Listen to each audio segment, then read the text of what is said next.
Labas rytas, su jumis vėl laidoje Ateities kompasas ir aš jos vedėjas Paulius Žigas. Ir šiandien pristatysime dar vieną naują Vilniaus universiteto studijų programą ir šiandien pašnekėsime apie molekulinės biotechnologijas. Ir pas mumis laidoje molekulinės biotechnologijos bakalauro studijų programos pirmininkas, STEAM centro vadovas, gyvybės mokslų centro mokslininkas ir dėstytojas Paulius Lukas Tamošiūnas. Sveiki. Sveiki. Kaip laikotės? Šaltai šiomis dienomis, bet iš tikrųjų labai džiugu ir malonu turėti galimybę pakalbėti apie programą. Nuostabu. Tai galime iš karto pradėti nuo klausimo, kaip jūs pasirinkote šį kelią gyvenime, būtent sieti ne tik su šita programa savo gyvenimą, bet būtent su iš dalies gyvybės mokslais. Iš tiesų mano kelias prasidėjo ir aš turiu išsilavinimą kaip biochemikas.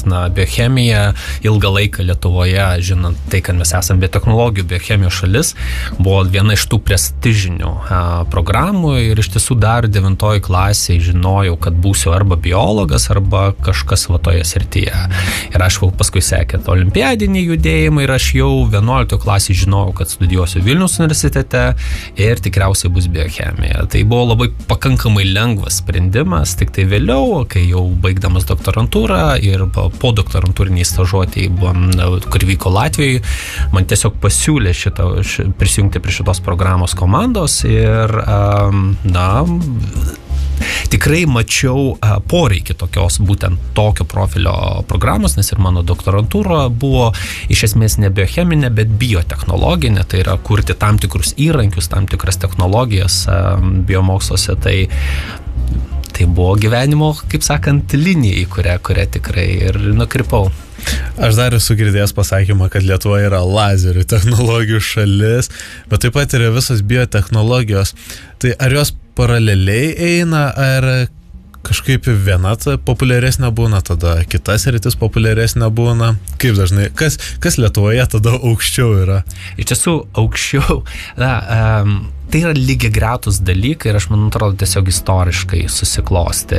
Manau, kad dauguma net nežino, kad beveik 9 iš 10 aukščiausių technologijų tyrimų institucijų pasaulyje lazeriai yra, turi bent kažkokį lietuvišką komponentą. Tai to, ką mes galime tikrai didžiuotis. Su biotechnologijom ir biomokslais gali būti, kad mes irgi pastaruoju metu po COVID-o galbūt sužinojom, kad tikrai yra labai didelį įtaką lietuviškų biotechnologijų pasaulyje. Tai mes turim didžiulę įmonę, tarptautinę Thermo Fisher Scientific, kuri Lietuvoje kažkada įsigijo lietuviško kapitalo įmonė ir tai buvo didžiausia visų laikų investicija būtent Lietuvos istorijoje, būtent į šią sritį, ir tai sukėlė tokią visuomenės ir susidomėjimą ir žinomumą, bet ilgainiui vienai per kitaip aš matau šitas dvi sritis ir šiuo atveju dabar atsirandančią trečią, tai yra gynybos pramonė, kaip neišvengiamai tos sritis, tie laukai, kurie kuria aukštos pridėtinės vertės produkciją, ir tai yra mūsų išgyvenimo profilis, tai yra iš esmės rinkoje. Užsiminėte apie Thermo Fisherį, tai ši programa ir koreliuoja su šita įmonė, papasakokite apie tai. Taip, tai iš esmės gyvybės mokslų centre yra ne viena su moderniamis technologijomis susijusi studijų programa, ir genetika, molekulinė biotechnologija ir kitos, ta pati biochemija, kuri iš bakalauras yra kitame fakultete, bet tikrai studentai lankosi gyvybės mokslų centre. Ir tačiau visos tos programos yra gyvybės mokslo arba fizinių mokslų srityje, kurie iš tikrųjų išugdo studentų gebėjimą žinoti, kaip procesai vyksta fundamentiškai. Tai yra, koks yra, jeigu iš gamtoje natūralus procesas, tai kokie dėsniai sąlygoja, kad jis įvyktų, kokie galbūt fermentai ir kaip tai vyksta mėgintuvėlyje. Tai yra mažame kiekyje, kuris tikrai technologijai vystant, tai yra pirmi žingsniai, kad tai vyksta. Tačiau įmonės, pramoniai prasideda kiti procesai ir jeigu įsivaizduokim, kad kažkoks išradimas prasideda nuo mėgintuvėlio ant stalo, tai kalbam apie mikrolitrus, tai yra milijoninės litro dalis, mažus lašelius ir tenai yra vieni procesai fizikiniai sąlygoje. Bet jeigu mes tą produktą, tą technologiją norime pateikti rinkai, kaip įvyko, pavyzdžiui, COVID laikotarpiu, kai staigiai reikėjo visam pasauliui vakcinų, ar ne? Tai tam tikras galbūt vakcinos gaminimo procesas gali būti labai lengvas laboratorijoje, bet kai reikia milijonus litrų pagaminti, yra jau kiti aspektai ir nors fundamentinės žinios tų pačių procesų lieka tos pačios, bet jų pritaikymas didesniais mastais ir adaptavimas, galbūt pakeitimas reikalauja labai specifinių technologinių žinių. Ir todėl šita programa ir gimė su sąryšiu su pramonės įmonėm ir to poreikio, kad Lietuvos rinkoje tikrai reikia kuo daugiau aukštos pridėtinės vertės biotechnologijų įmonių ir jom reikia specialistų. Vadinasi, tas žinias fundamentinės, kurias galbūt suteikia kiti mokslai, turi būti greta komandoje specialistai, kurie žinotų, kaip iš tų žinių padaryti produktą. Tai apie tai ir yra šita programa, kur studentai tikrai bendradarbiaujant su to pačiu Thermo Fisher Scientific specialistais, kurie yra beveik pusė dėstytojų būtent iš tos įmonės ir iš kitų įmonių, jie žino, kaip iš tikrųjų vyksta procesai ir ko reikia pramoniai, padeda išugdyti studentus, kurie pabaigę programą, jau nuėję į įmonę, žino ne tik tai, kaip procesas vyksta, bet kaip jį tikrai galima pritaikyti įmonės veikloje. Šitoje studijų programoje, kaip suprantu, daugiau praktinės veiklos būna negu teorijos, taip? Balansas, kaip ir visose bakalauruose Lietuvoje yra ir to, nes iš tikrųjų net ir apie technologinius procesus reikia žinoti tam tikrą fundamentinius dalykus, kai veikia fizikiniai dalykai, bet iš tiesų visos žinios yra greta pritaikomos tiek per praktinius darbus, būtent laboratorijose, tiek ir seminaruose nagrinėjant konkrečius atvejus.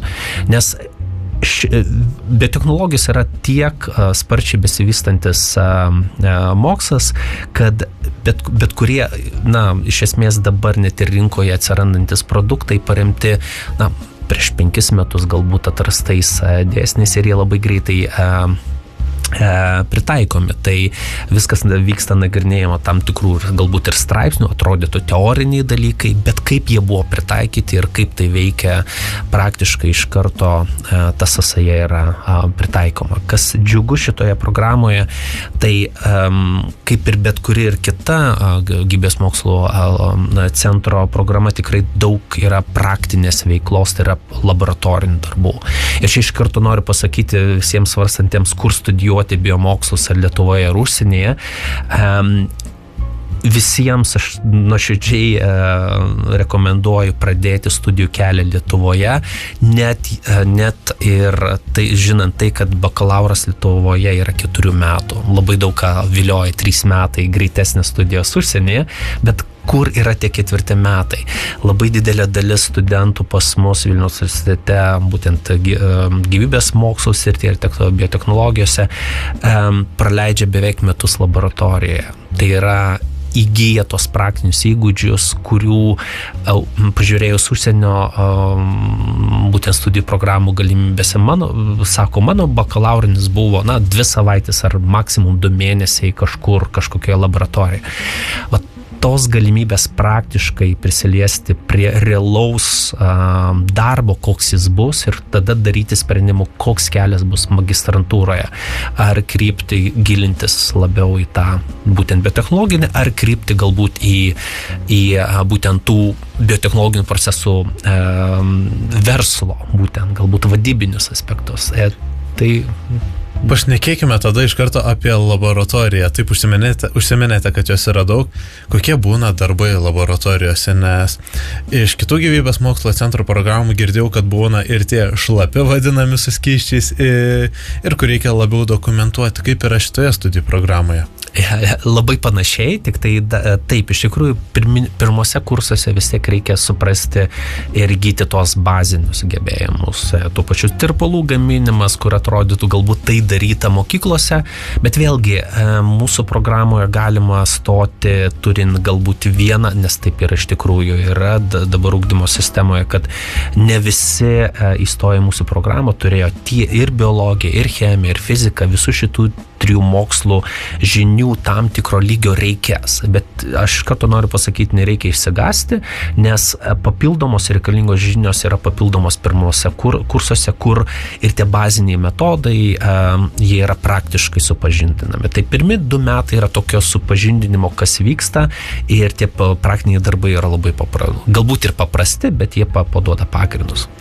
Ir toliau nuo jau 4, jau 5 semestro, tai yra 2-3 metų prasideda labai jau specializuoti. Ir mes labai tikrai džiaugiuosi, kad turim galimybę, kad studentai dalį praktinių darbų atlieka tame pačiame Thermo Fisher Scientific įmonės gamybiniuose patalpose.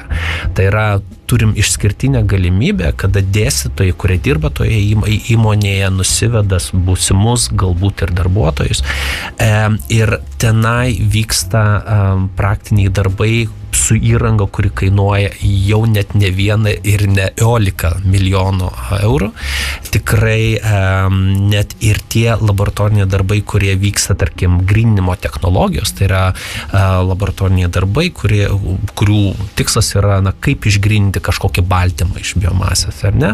Tai visą tai galima padaryti labai paprastais metodais, nuo to pradedama, bet paskui yra ta pati įranga, bendradarbiaujant su įmonė, yra gyvybės mokslo centre ir studentai realiai dirba su įranga, kur yra brangi, tiksli ir tokia, kokie jie pamatytų nuėję į bet kokią biotechnologinę įmonę.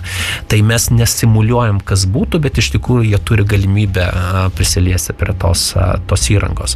Tai iš tikrųjų dauguma darbų vis tiek susideda iš to šlapios dalies, bet po šlapios atsiranda ta nesmagioji dalis, apsirašyti viską. Ir man atrodo, kiekvienam studentui labai smagu supilsyti ir gauti rezultatą, bet kai reikia atsiskaityti viską apsirašius, ta sunkioji dalis. Bet ta sunkioji dalis yra, mūsų studijų programų yra be galo sudėtinga, nesudėtinga, bet be galo svarbi.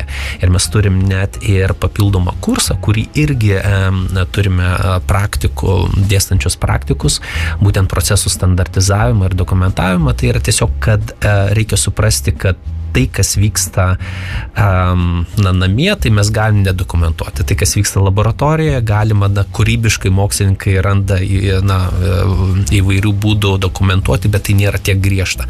Bet kai mes kalbam apie pramonę, kur kiekvienas vaistas, jeigu bus pagamintas neatsekant, kas kurią dieną kiek pasvėrė ir iš kokio buteliuko, ir jeigu kažkas nutiko, reikia visą tą grandinę susekti, tai va šitie gebėjimai irgi labai svarbus. Apie tai irgi kalbama mūsų programoje. Tai, kad pabaigus po 4 metų iš tikrųjų, kad ir kur kelias nuvestų, ar tiesiog dirbti toje pačioje mokslinėje laboratorijoje, ar įmonės R&D, būtent naujų technologijų vystymo laboratorija, ar to paties verslo į verslą nukrypti, studentai žinos esmę. O kai visi tie dalykai, kaip buteliukas vakcinos gimsta, ne kas to vieno baltymo laboratorijai, bet ko reikia, kad jis būtų stikliniam buteliuke, sterilus ir toks, kokio reikia. Bet aš įsivaizduoju, gerai, nežinau, kiek baltymo išgavimas užtrunka, bet tikriausiai kiti laboratoriniai darbai ir nėra taip, kad tu juos gali per savaitę spėti padaryti. Tikriausiai jie ir užtrunka labai ilgai. Tai kiek, pavyzdžiui, tie atsiskaitimai trunka studentui, nes gal kitose studijų programuose yra paprastai ateini, atsiskaitai, parašai kažką ir viskas. Čia tikriausiai yra labai ilgas procesas, kurį reikia daryti. Jis yra taip sustruktūrizuotas, kad kad na vėlgi praktiniai darbai, na imkime kultivavimo technologijas, tai yra toks dalykas, kuris na, supažindino, kaip užauginti ir kaip valdyti, kad na, tarkime, kolboje ar na, bioreaktorėje užaugtų būtent tos bakterijos, o ne kitos ir kad būtų užaugtų iki tokio tankio, būtent tiek, kiek mums reikia, ar ne? Ir visą tai galima valdyti būtent pridedant tam tikrų medžiagų ir na, labai tokie išmanus procesai. Tai visas tas procesas vyksta savaitę, bet per tą savaitę yra keli etapai. Tai būtent studentai prašoka tam tikrus, na, galbūt rutininius, jie nestovi visą savaitę prie to bioreaktorius, bet yra užsėjimo fazė, yra tam tikros sureguliavimo fazė, tai vienai per kitaip yra per kelis susitikimus per savaitę, tas procesas yra pereinamas, kad nebūtų tiesiog fragmentinės nuotraukos, bet žinojimas, kaip visas procesas vyko, o tai, kad naktį kažkas vyko papildomai ir tą kontroliavo kompiuteris, na, tą galima matyti. Po visos tos savaitės, aišku, vyksta atsiskaitimas, tai vėlgi dar papildomas susitikimas su dėstytoju, tiesiog apžiūrint dokumentaciją ir, kaip sakant, atsiskaitant. Tai aš nesakyčiau, kad yra kažkas labai kitokio, galbūt mūsų programoje yra daugiau tų tokių darbų, kurie kitose programuose labiau įprasta kiekvieną savaitę, tam tikrų laikų yra trumpas laboratorinis darbas, už kurį atsiskaitai.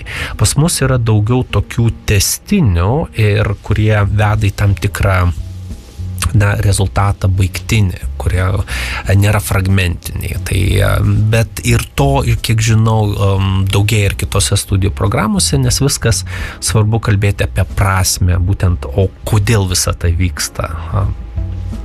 Užsiminėte, kad pas kompiuteris daug darbo irgi padaro. Aš įsivaizduoju būsimiems studentams, kurie gal mokykloje šitą nepatyrė darant ar chemijoje, ar biologijoje laboratorinius darbus. Tai papasakokite, kaip studentas susipažįsta su tuo kompiuterio darbo, ar tai yra irgi atskiras kursas kažkoks ar modulis, vien dirbti su šitom technologijom, gal ne naujai atsiradusiomis, bet visą laiką tobulėjančiomis?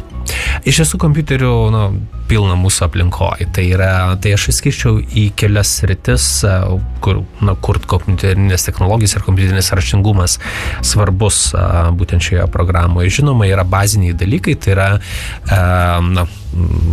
tai, kas ir kiekvienam studentui svarbu.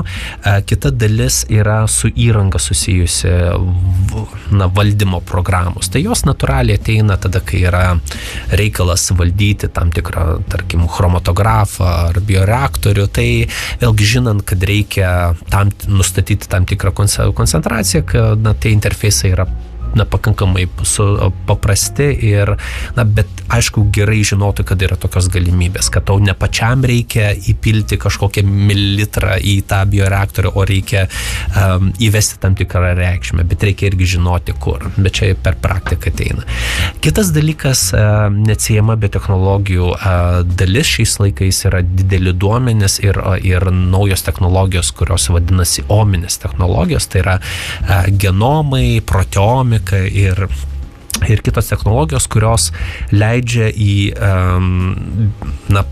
pavyzdys paimti gramą žemės ir išskaidyti ir tam tikrais fizikiniais metodais ir sužinoti fragmentais, kokios molekulės yra tame grame žemės, o tai yra milijardai įvairių organizmų ir gauni mozaiką. Ir ką tokioje mozaiko daryti, kaip atrasti, kaip iš puzlio detalių sudėlioti, kad yra būtent vienas ar kitas organizmas. Tai būtent ominės technologijos, kurios parodo, kaip tam tikromis programomis naudotis galima dekonstruoti, išsiaiškinti, kad būtent tenai buvo tam tikra rūšis, galbūt nauja rūšis, nauji genai ir panašiai šitoje vietoje. Ir aišku, bioinformatika tai jau tampa visiškai kasdieniniu reikalu, nes net ir klasikiniai, biochemikai, vadinkim klasikiniai, susiduria tiek su genų sekomis, nukleotidų, baltymų sekomis, kur kasdien reikia tas raideles, kur irgi filmuose matom ATGC, ten daug raidelių, jis atrodytų žiūri į ekraną ir jos nieko nereiškia, bet yra programos, kurios tam tikrose vietose nuspalvina ir parodo, o tai ką tai reiškia.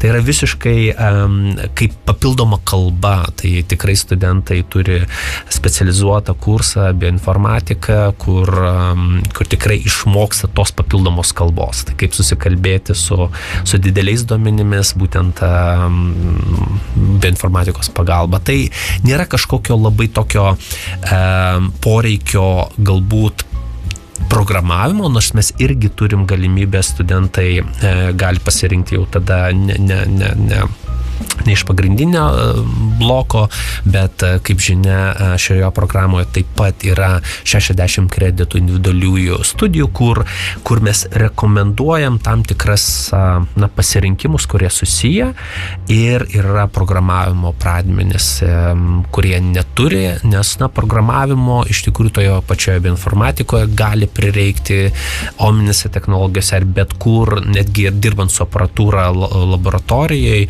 kur norisi galima sėdėti ir paspausti, kad tas reagentas įsipiltų, arba galima parašyti tam tikrą kodą, kad kas kelias valandas įvyktų tas procesas. Tai tas programavimas tikrai yra naudingas, reikalingas tam tikrais etapais, bet net jeigu tų pagrindų nėra iš mokyklos, tikrai nereikia bijoti, yra galimybė jos įgyti, arba net jeigu tas netraukia, rinktis visiškai šlapį kelią, vadinkim taip.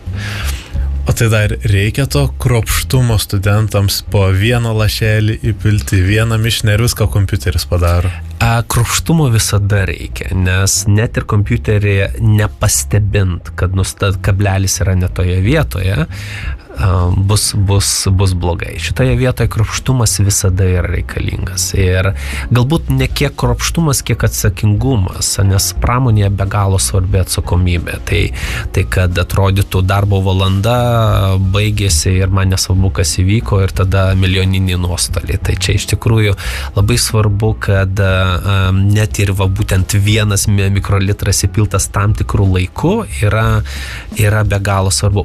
Tai šitoje vietoje praktiniai rankų įgūdžiai yra svarbu, bet negyvybiškai esminiai baigti šitą programą ir sėkmingai tęsti būtent karjerą, nes net ir antroje laidoje mūsų būtent kurso, atsimenu, buvo vaikinas, kuris dar ir pas mane į laboratoriją atėjo pirmame kurse ir nesakyčiau, kad blogai sekėsi pilstyti, vadinkim taip, kad ar kažkokių klaidų darė, bet jis pats reflektavo, kad kažkaip ne man. Ir jis tada nukrypo labiau į bioinformatinius metodus, būtent darbo su sekom, ominius, ir jis tikrai parašė puikų bakalaurinį ir, žinau, net ir magistrantūrą įstojo, toliau tęsti daugiau į bioinformatinį kelią, kur kurti biotechnologijas paremtas būtent in silico, tai yra tais, kas yra kompiuteriu, tai yra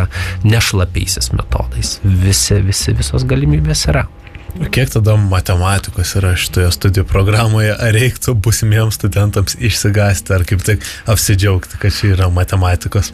Vien tai, kad stojimo formulėje matematika yra pagrindinis dalykas, tai jau indikuoja, kad be matematikos nebus, kaip sakant, sėkmės, bet vėlgi iš kitos pusės ta matematika, kuri reikalinga, yra pirmose 2 semestruose išdėstoma ir tie pagrindai tikrai yra sudedami, net jeigu ir kažkiek silpniau sekėsi mokykloje.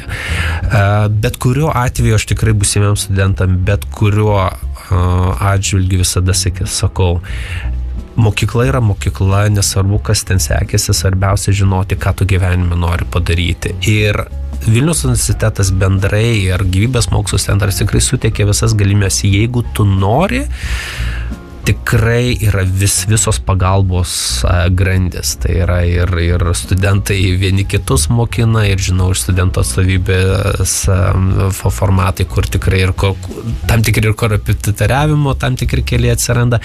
Ir tikrai kiekvienas dėstytojas yra suinteresuotas, kad pasisektų.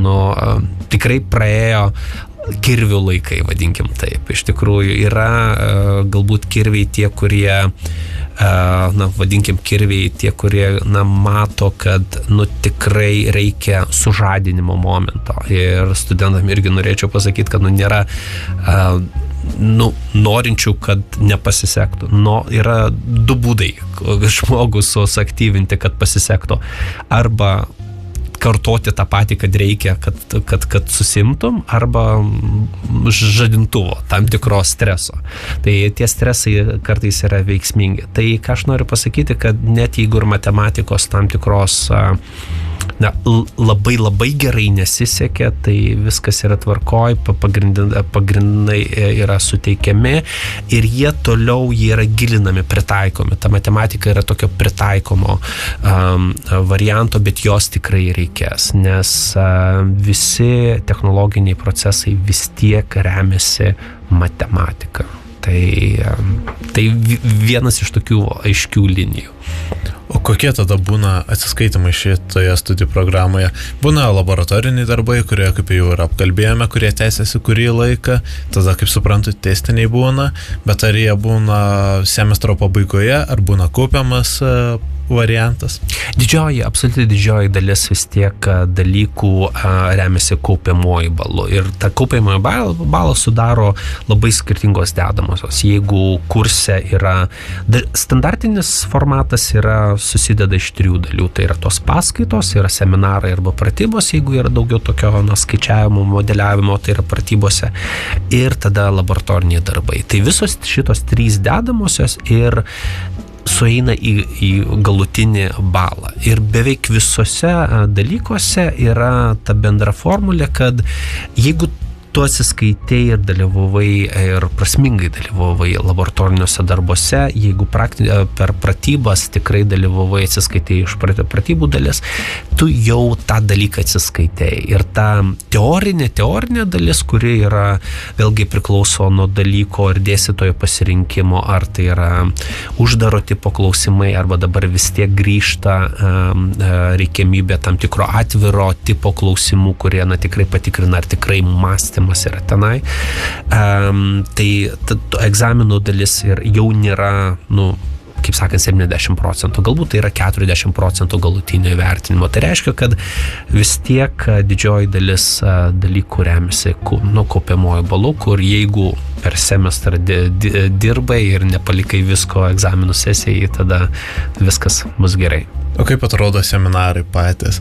Ar irgi perskaitė kokį nors mokslinį straipsnį ir jį aptarėte, ar yra kažkokios kitos specifikos? Iš tiesų, didžioji dalis yra būtent konkrečių metodų, tarkim, aptarimas yra, kurie remiasi, vadinasi, studentai turi rasti arba rekomenduoto straipsnio pagrindu dar papildomų surasti naujesnių mokslinių šaltinių ir pristatyti, ir vyksta ta mokslinė diskusija. Tai didžioji dalis, aišku, yra pagrindiniuose pirmųjų semestrų dalise, tai toj pačioj chemijos pagrinduose, fizikoje, tai yra ir tie patys, tos pratybos vadinamosios, kur tiesiog mokoma spręsti uždavinius ir tokie, kaip pasakyti, uždavinių sprendimai. Sakyčiau, šitie 2 pagrindiniai metodai yra taikomi. Tai yra mokslinės diskusijos, tam tikro būtent prezentacijos metu, kurią studentai turi paruošti iš duotos medžiagos arba pratybų.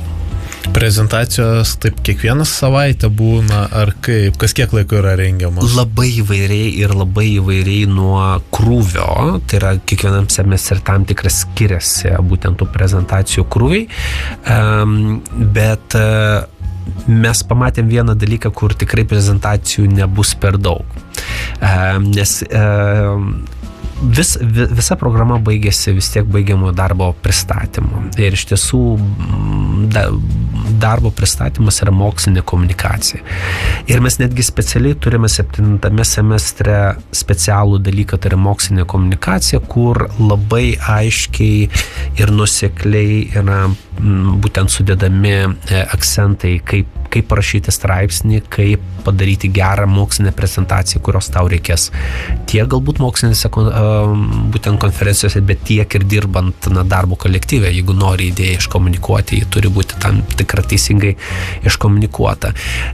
Tai dar papildomas toks įrankis studentam, kad tikrai po 4 metų tikrai visi šitie gebėjimai būtų išugdyti ir nereikėtų, kaip sakant, bijoti tos prezentacijos. Tai bendrai dar akcentą tokį norėčiau dėti, kad 4 metai, tai yra 7 ir 8 semestras šitoje programoje yra bene dėl to, kas vyksta paskutiniais metais, bene lankščiausia programa gyvybės mokslų centre ir, sakyčiau, netgi Vilniaus universitete, nes yra galimybė neturėti kontaktinių paskaitų būtent visus 4 metus. Ką tai reiškia?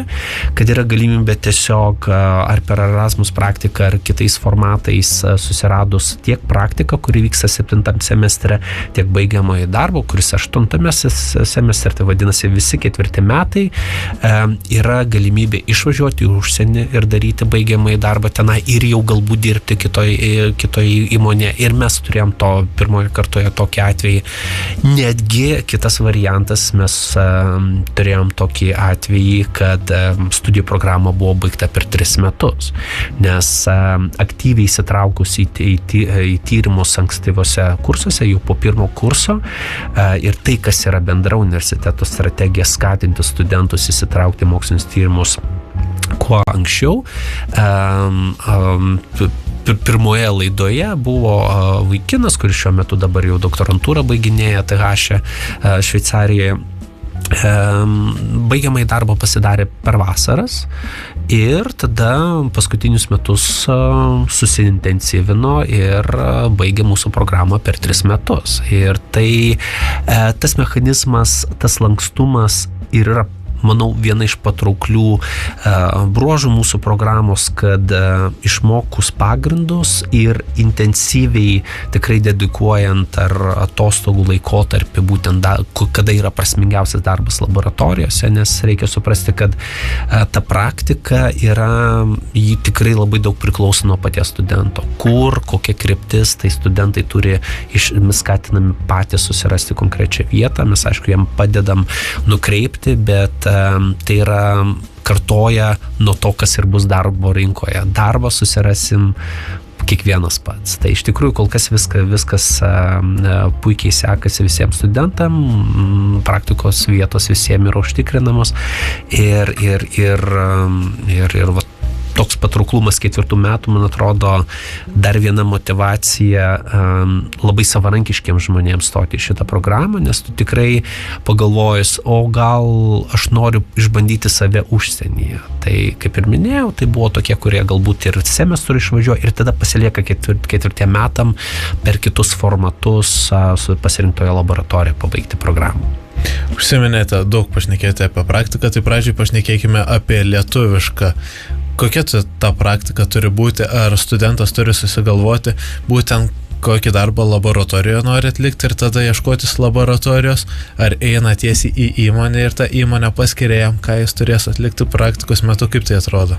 Iš tiesų, net ir jeigu nueinama į tam tikrą laboratoriją vietoje, o absoliuti didžioji dalis studentų vis tiek atlieka tiek praktiką ir paskui baigiamąjį darbą, būtent gyvybės mokslų centre ar aplinkiniuose moksliniuose institucijose, nes greta yra fizinių ir technologinių moksluose centras FTNC, kur irgi ten yra tam tikri technologiniai procesai ir vis daugėja studentų tenai besirinkančių darbus. Studentas retai kada gali įtakoti ir pasirinkti, ką konkrečiai darys. Studento pasirinkimas dažniausiai apsiribojimas į kurią kryptį, tai yra į kurią laboratoriją nueinama.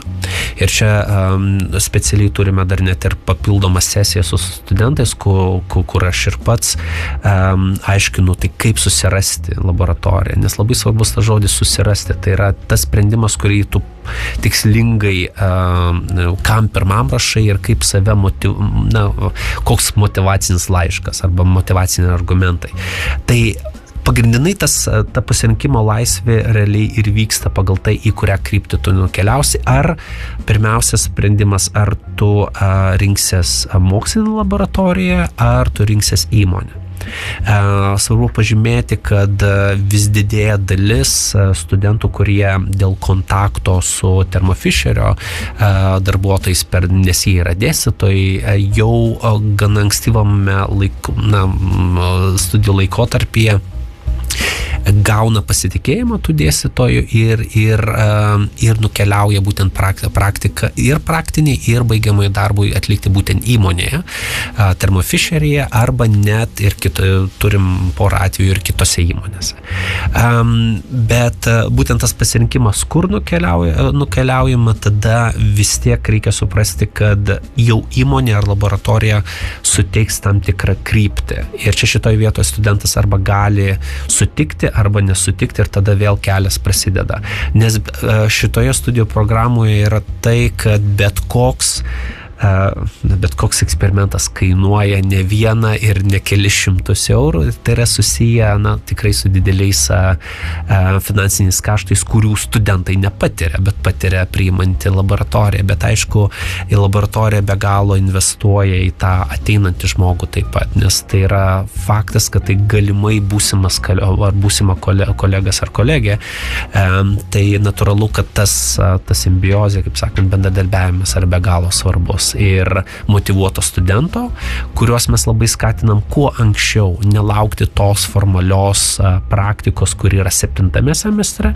Aš kaip sakau, ankstyvesnė vasara laboratorijoje visada bus kelinti mažiau streso, įdomesnė, nes vasarą būti laboratorijoje šiais globalaus atšilimo laikotarpiais visai kondicionuojamoj patalpoje visada kartais yra smagiau ir visiškai kita atmosfera. Tai aš tikrai visada linkiu po antrų metų, jau antrą vasarą studijų tikrai ieškotis, kur pradėti būtent laboratorijų praktiką kelią. Bet jeigu net ir nepavyksta tuo metu eiti į tam tikrą laboratoriją ir įmonę, mes turim tuos 4 metus, kur tikrai yra pilni metai tam būtent baigiamai darbui ir praktikai atlikti. Tai yra galimybė, pavyzdžiui, studentai vasarą atlikti GMC praktiką laboratoriją, o po to 4 kurse jau eiti į įmonę kažkokią. Visiškai taip, ir net į įmonę tada yra lengviau patekti, nes kai tavo CV yra, aš gebu, tarkim, PGR atlikti ar tam tikrus baltymus gryninti, nes aš tą jau įgijau toje laboratorijoje, ir tai yra, portfolio, kurį susiformuoji. Tai iš tiesų, net ir aš asmeniškai skatinu, nes vis dar yra neįprasta galbūt studijų laikotarpiu pakeisti kelias laboratorijas. Vis dar tam tikra dogma yra, kad jeigu tu keiti laboratoriją, vadinasi, kažkas atsitiko ankstesnėje laboratorijoje. Bet nebūtinai tai, galbūt atsitiko tai, kad tu supratai, kad galbūt tyrimų tematika yra ne tavo svajonių tematika.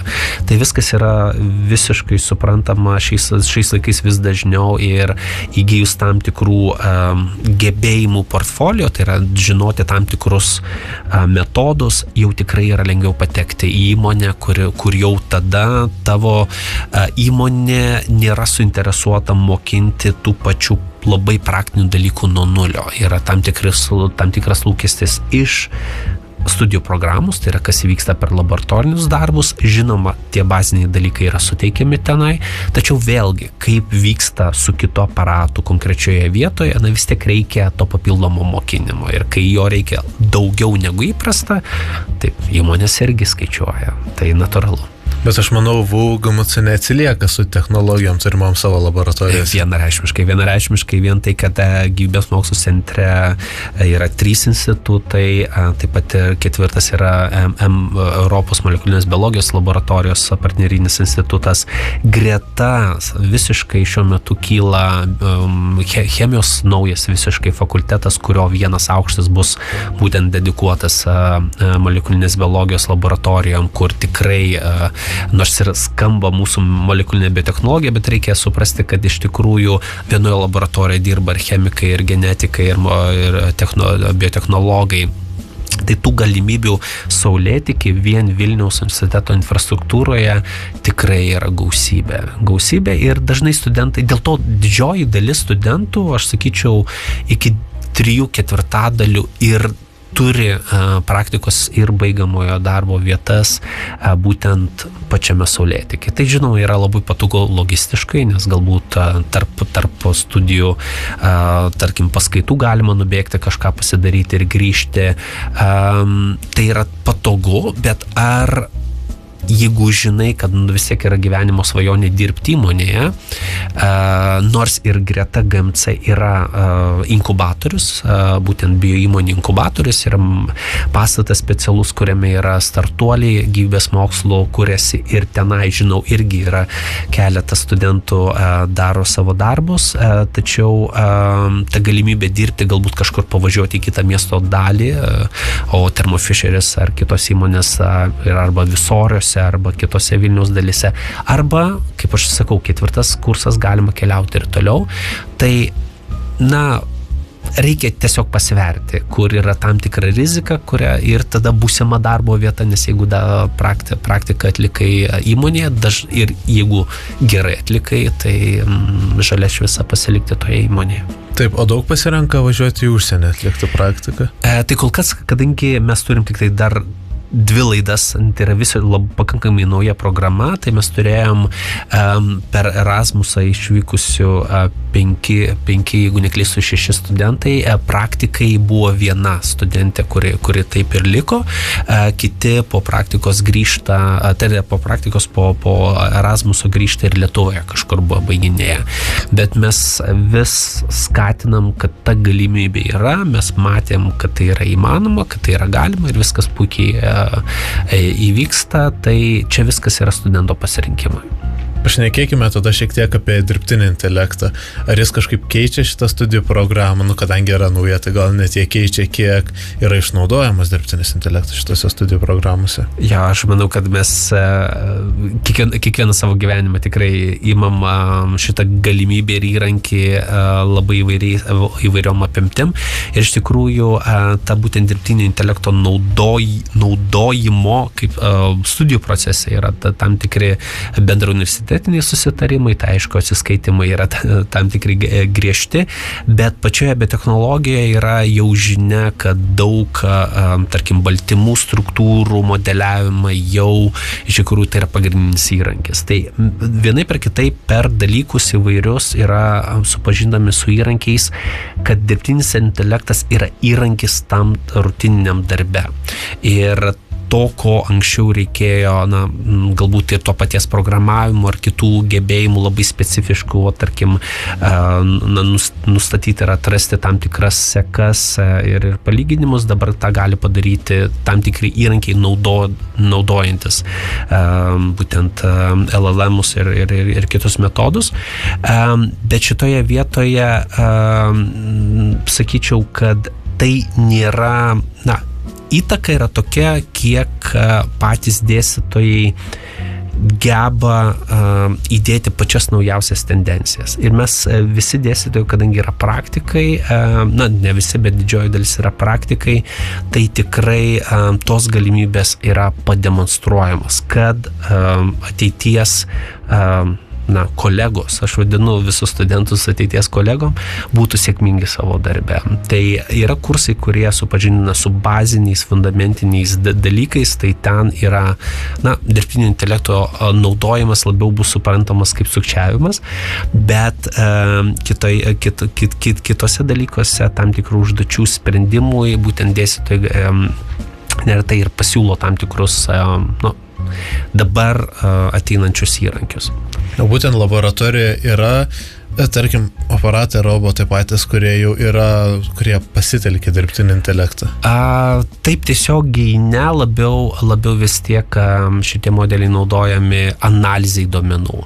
Tai technika vis tiek dar kol kas gal ir yra tam tikri modeliai, bet mes jų tikriausiai neturim. Kas yra įmonėse, tai vėlgi yra tam tikra konfidenciali, galbūt ir yra naudojama, bet vis tiek pagrindiniai metodai tie remti fizikinių veiksmų ir tam tikrų standartizavimų. Tai ten gali būti procesai galbūt panaudojami, bet kur tikrai yra naudojami, tai yra tam tikrom išvalgom. Nes vis daugiau ir daugiau metodų biotechnologijoje remiasi tokiu principu, kuo daugiau duomenų, big data, o tada ką su jais darai, tada yra kitas klausimas. Tai arba programuok, arba tam tikrais būtent dirbtinio intelekto analizuok, o ką ten galima išvelgti. Nuostabu, šiek tiek, kadangi jau laida eina į pabaigą, pašnekėkime apie literatūrą. Išsiaiškiname, kad pagrindas vis tiek yra moksliniai straipsniai, jų ieškojimas, jų skaitimas. O jeigu būsimas studentas norėtų kažkiek susipažinti su šita studijų programa, yra kažkokia knyga, kurią perskaitęs jis sužinotų, kas yra ir su kuo valgoma šita studijų programa? Iš tiesų, galbūt nėra tos tokios vienos knygos, bet manau, kad dabar ir GMC kolegės yra tiek Miglės Tomkuvienės, yra ir Godos Raibytės keletą knygų, kur yra RNR pasaulis ir netgi apie ilgamžiškumo biochemijos, būtent tai, tos tokios gyvybės mokslo pagrindus, kurie yra svarbus šiuolaikiniam gyvenime. Tikrai patraukliai parašytos ir kurios džiaugiuosi, kad net būtent universiteto žmonės išleido tas knygas, tai jos tikrai parodo, kas galima padaryti su gyvybės mokslo žiniomis. Nes reikia suprasti, kad kuo šis mokslas yra patrauklus. Mes įsivaizduojam technologijas kaip kietą dalyką, kurį reikia tiesiog varžtai sudėlioti, arba elektroninį dalyką, kur tiesiog suprogramuoja ir kažkas atsiranda. Biotechnologijos pateikia tą, ką gamta patys per milijonus metų sukūrė. Reikia atrasti principus ir juos 4 raidelių principais to genetiniu kodu užkoduoti, kad tie pokyčiai įvyktų. Ir šitoje vietoje gaunasi toks galbūt ir dievo žaidimas, bet tai yra tikrai įgalinantis galimybė, o kaip padaryti, kad tas organizmas būtų tam tikrų savybių. Tai čia be technologijos yra mokslas, kuris iš tikrųjų ribojasi tik tai tavo fantazijos ribomis. Šiais laikais, pasitelkiant visus įrankius, tą patį dirbtinį intelektą, tikrai masinius duomenis, kurie kaupėsi, tikrai galima sukurti įvairius produktus, kurie vėlgi priklauso nuo paties, ar tu nori galbūt naujas vakcinas kurti, ar galbūt kažkokį tokį įrankį, kuris bus fantastinis. Tai aš pagalvojau su mokslinių straipsnių tendencijom. Koronos laikotarpio, aš įsivaizduoju, tikrai pagrindas jų išeidavo apie vakcinas ir visą šitą sferą. Ar dabar yra kažkokios tendencijos, kurie kryptim juda visas šitas mokslas? Ką dabar siekia ir daugiausiai išsiaiškina per mokslinius straipsnius? Iš tiesų, gal bendra tendencija gyvybės mokslus būtent srityje krypsta į tą gyvenimo kokybę. Aš man atrodo, kad didžioji dalis galbūt ir klausytojų turi ar kažkokius smartwatchus ar panašiai, kad tiesiog mes žengiame į tą laikotarpį, kada jau mes žinom bazinius faktus, kaip išgyventi, bet ar mes gyvensime kokybiškai. Tai būtent tai, kas lemia, būtent kaip užtikrinti tą ir fizinę, ir visokią kitokią gerovę, tai būtent per šitą dalyką, ir tai yra susiję su labai daug. Vien pažiūrėjus, o kiek mes papildų visokių vartojame kiekvienas, kiek aplinkoje yra visokių priemonių, kurios tie patys skalbikliai ir tie patys žemės ūkio produktai.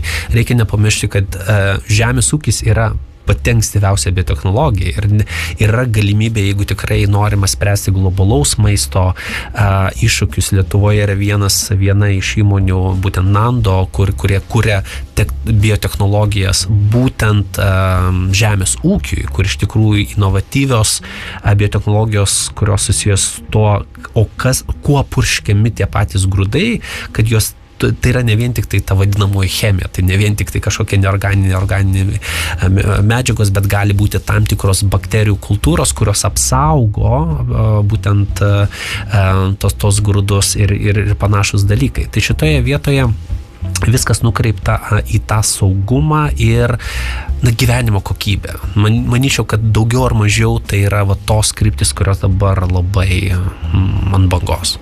Tai gal ir studentai savo baigiamusius darbus planuoja daryti apie longevity visą sferą? Tos visos galimybės yra tikrai.